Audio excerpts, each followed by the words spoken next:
Assalamualaikum warahmatullahi wabarakatuh.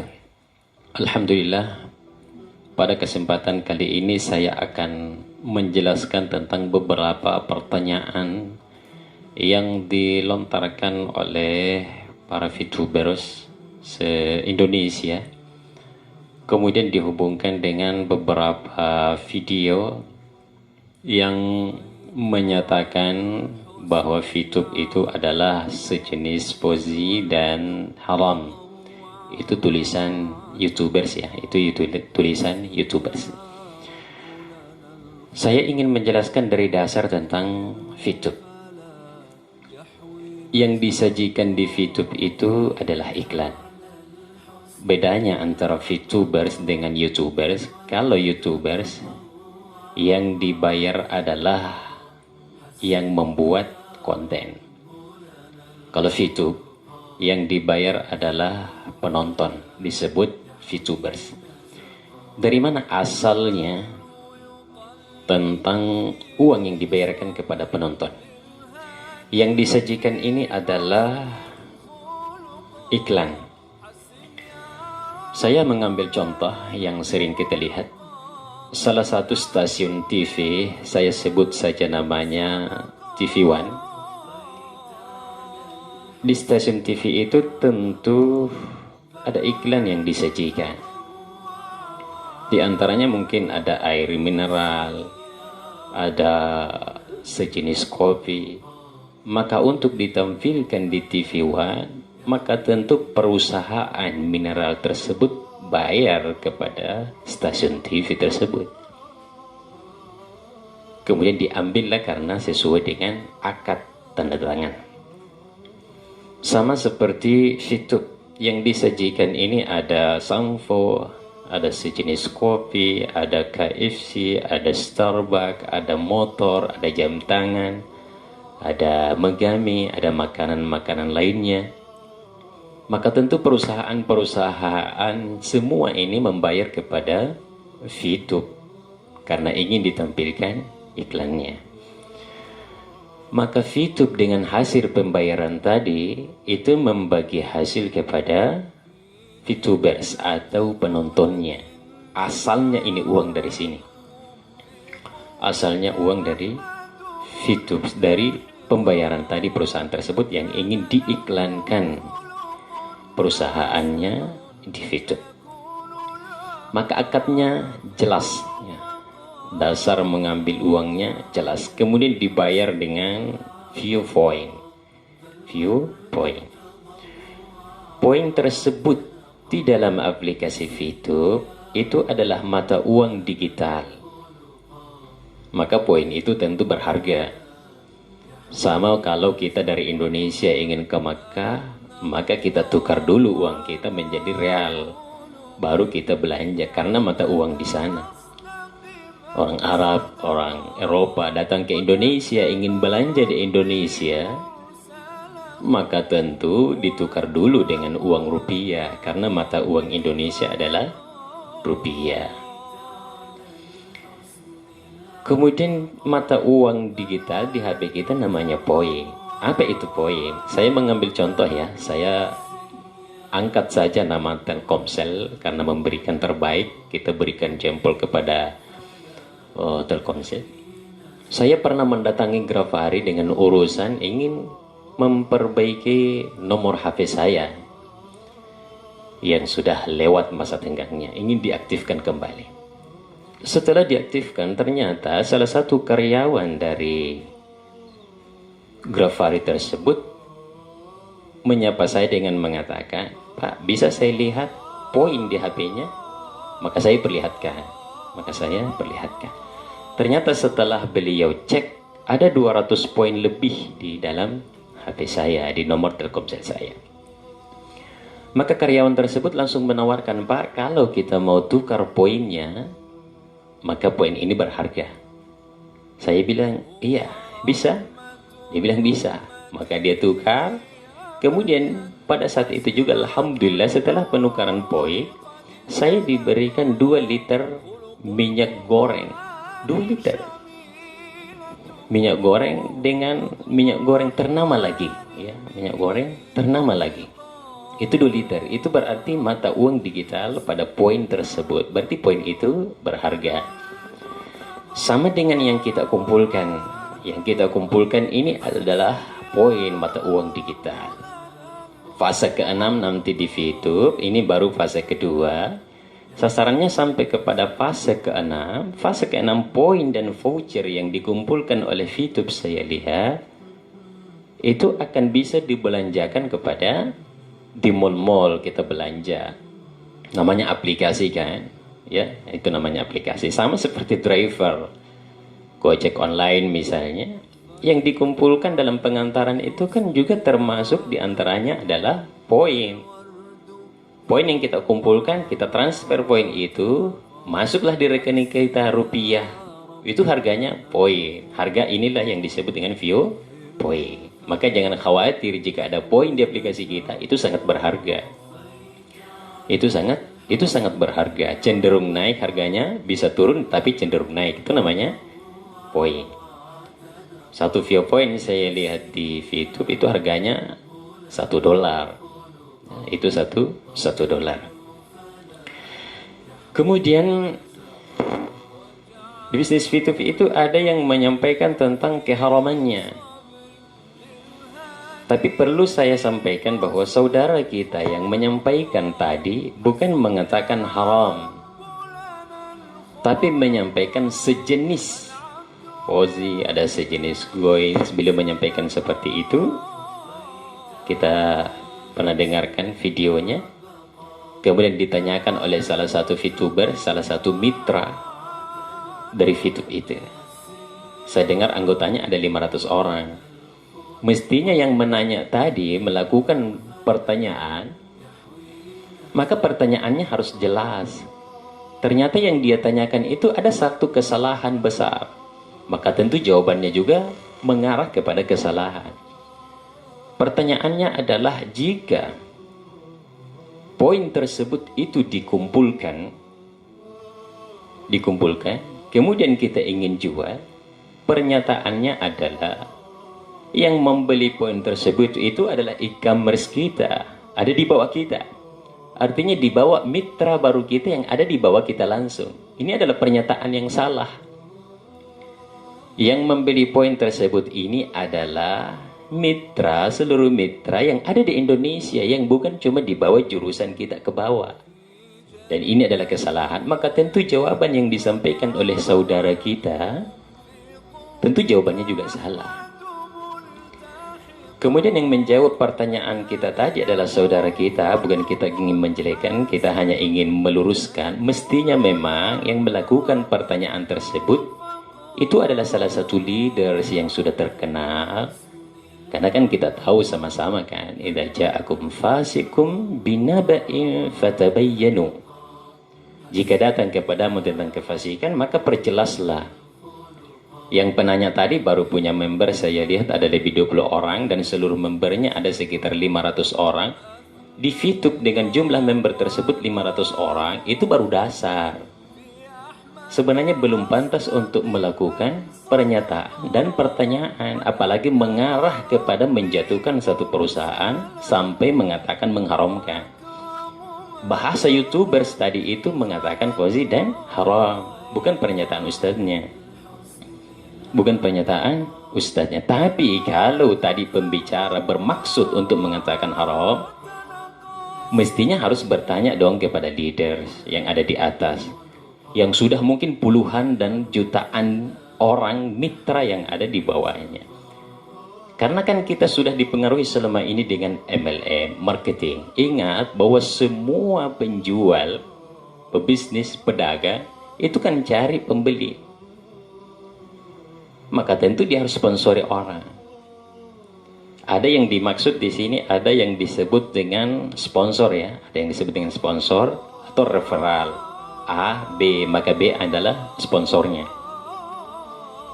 Sama kalau saya misalnya punya travel ya. Saya punya travel, saya punya anggota misalnya atau mitra, saya menyampaikan, kalau Anda bawa yang mendaftar ke travel saya untuk berangkat umroh 10 orang, maka bagian Anda 1 orang. Itu namanya bonus sponsor. Berhak tidak dibayar? Berhak. Karena kalau kita tinggal dia, tidak mencari pembeli, dalam hal ini kita sponsori orang, maka kita tidak bergerak. Maka berhentilah bisnis yang kita bangun. Atau mungkin Idul Kurban lah. Idul Kurban. Idul Kurban, banyak kan penjual sapi, ternak. Siapa yang membawa pembeli datang ke sini? Kalau dia membeli 10 ekor sapi saya, maka bagiannya adalah sekian juta. Itu akadnya. Itu bagi kepada sponsornya. Siapa saja dia adalah bisnis, kemudian berbagi referral dengan mitra, maka itu disebut dengan sponsor dan berhak untuk dibayar. Kita tahu juga mana MLM dan mana yang money game. Seandainya di VTube ini yang menjual Vio Point kepada member adalah perusahaan, maka ini pasti money game. Maka ini pasti money game. Tapi ini bukan. Yang menjual Vio Point adalah member kepada member lain. Karena harga Vio Point tadi itu berharga. Itu berharga. Jadi berhaklah orang mendapatkan sponsor. Sama saya. Saya ingin bermitra misalnya dengan VTube. Saya cari misalnya 10 orang, saya cari 20 orang, saya cari 30 orang. Berhak enggak saya dapat bonus sponsor? Berhak. Sama seperti misalnya, ini nilai ya, nilai. Anak saya belajar daring kan, melalui aplikasi, melalui medsos saat ini belajar di rumah. Nilainya bagus, dikasih poin oleh gurunya 100, nilainya berharga.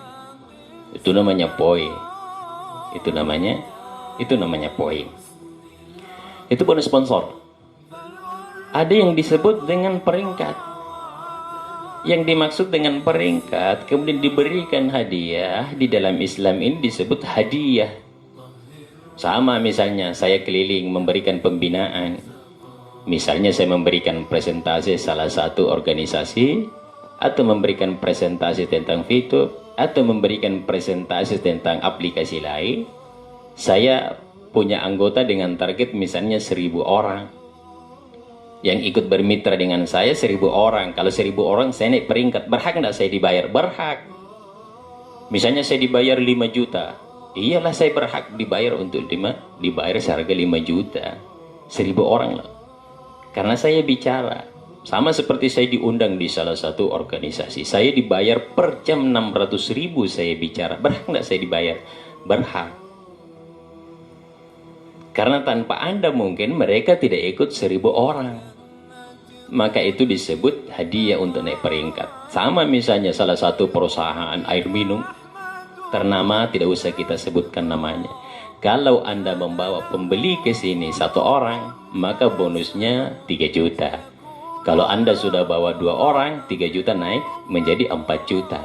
Tapi kalau Anda membawa ke sini 10 orang, karena 10 orang adalah targetnya untuk naik peringkat, maka dari 10 orang itu Anda akan mendapatkan 10 juta per 1 mesin.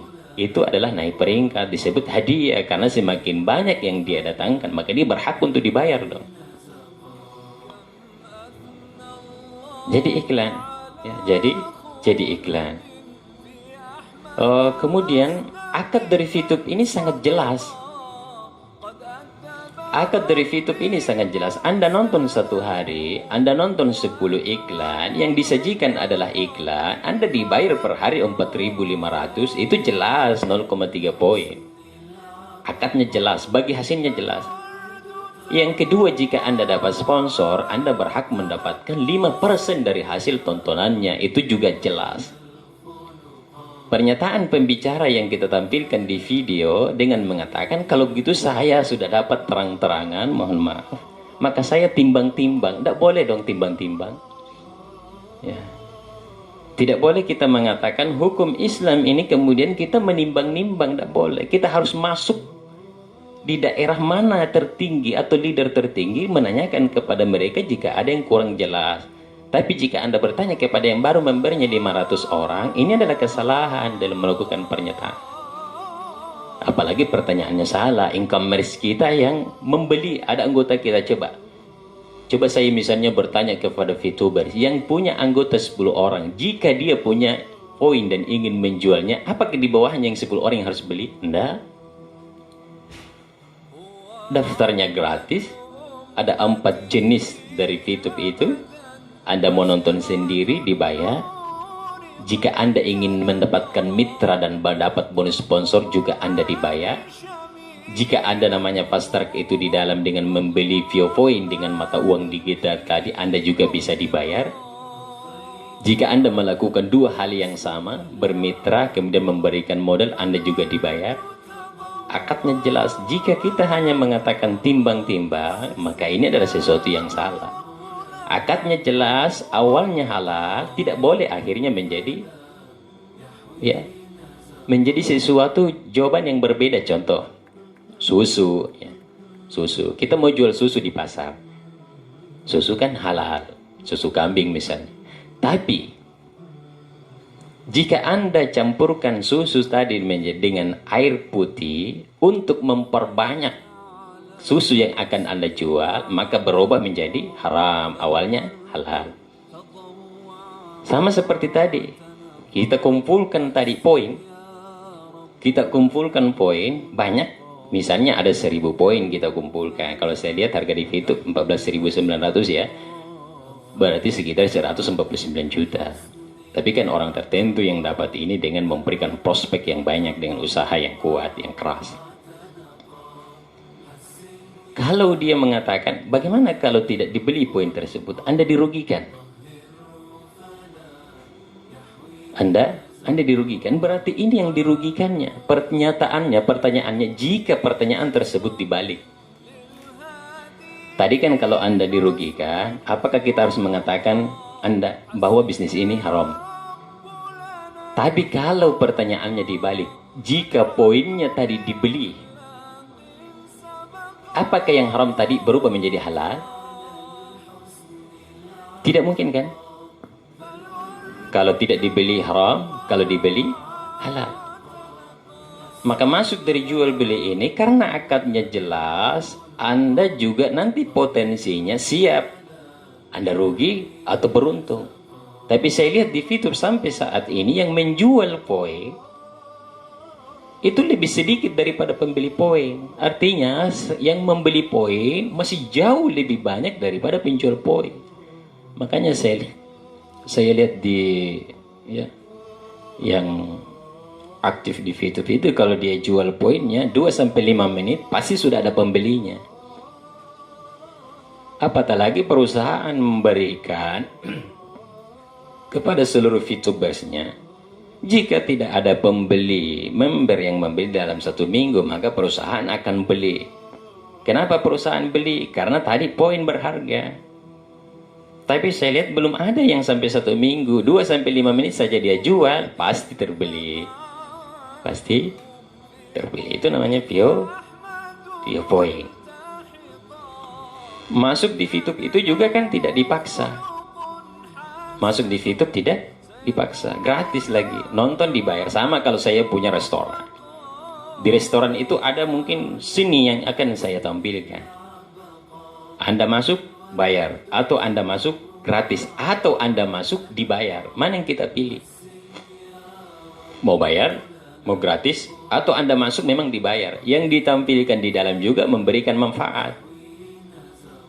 Misalnya saya lihat ada jam tangan, bagus tuh, memberikan manfaat. Alhamdulillah, dengan waktu kita bisa mengatur waktu sholat kita, waktu ibadah kita.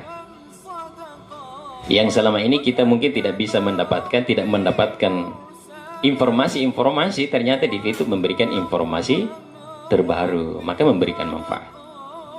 Maka iklan yang disajikan ini memberikan manfaat atau tidak? Kalau memberikan manfaat, itu yang kita tonton, itu yang kita kembangkan.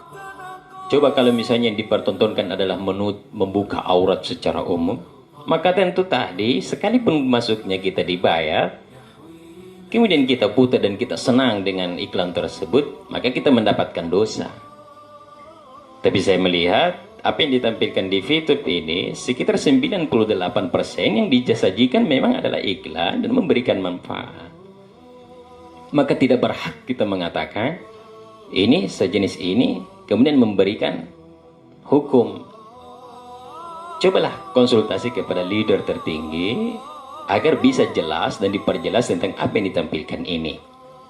Karena ini kan tiba-tiba muncul videonya kemudian disajikan secara umum, maksudnya apa?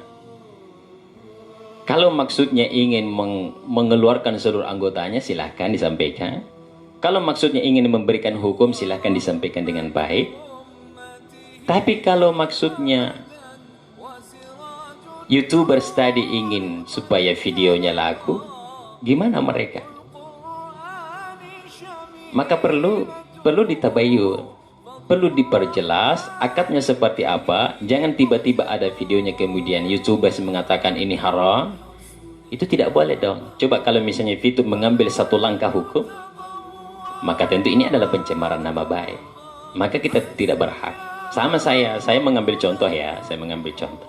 Waktu saya diperkenalkan ini kan saya langsung berpikir positif bahwa orang pasti sukses kan. Tapi saya tidak langsung mengatakan bahwa YouTube ini halal, enggak. Tantangan pertamanya ada sama keluarga saya, mohon maaf, saya sebut saja namanya istri saya. Saya tawarkan, dia tidak terima. Kenapa? Takutnya nanti yang dipertontonkan itu adalah iklan yang membuka aurat. Atau misalnya dia sejenis syubhat atau sejenis haram. Tapi saya tidak berhenti di situ. Kita dengarkan leader-leader, kita diperdengarkan seperti ini.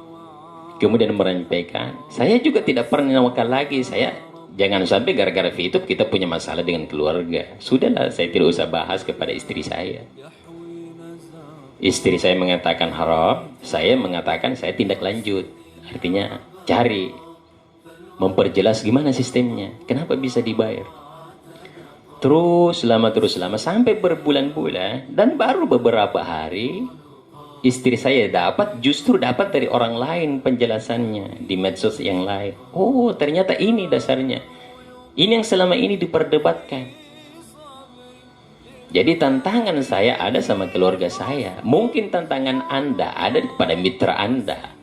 Sama kalau Anda melihat video dengan mendapatkan ini, maka ini adalah tantangan Anda. Anda lanjut atau tidak? Anda teruskan atau tidak? Anda mau sukses atau tidak? Sebenarnya dari video tersebut, boleh jadi juga video tersebut itu menyampaikan hal yang sederhana. Tapi kita sebagai VTubers, kita sebagai orang yang ingin bermitra, cara menangkap penjelasan tadi juga salah. Saya angkat ya, saya tidak menjatuhkan ulama kita, ulama besar kita, rahimahullah, Imam Syafi'i kan. Di sisi lain ada pendapat yang mengatakan, ini kan tidak pernah dilakukan Imam Syafi'i.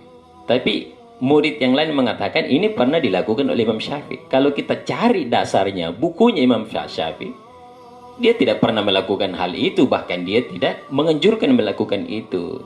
Tapi kan ada yang mengatakan ini pendapat Imam Syafi'i, boleh dilakukan. Kenapa bisa seperti itu? Karena muridnya juga berbeda-beda. Ada kemampuannya 100%, ada kemampuannya 50%, ada kemampuannya 30%. Sama seperti yang melakukan pertanyaan ini. Mungkin kemampuannya yang sudah beberapa bulan ya, berapa ya? 2 bulan atau 3 bulan ya? Memberinya baru 500, itu secara umum baru 20% perkembangannya.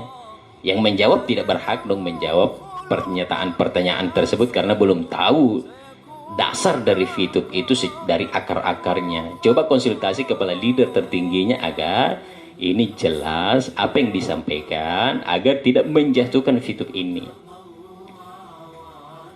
Jawaban-jawaban seperti itu perlu direvisi kembali, dilihat kembali.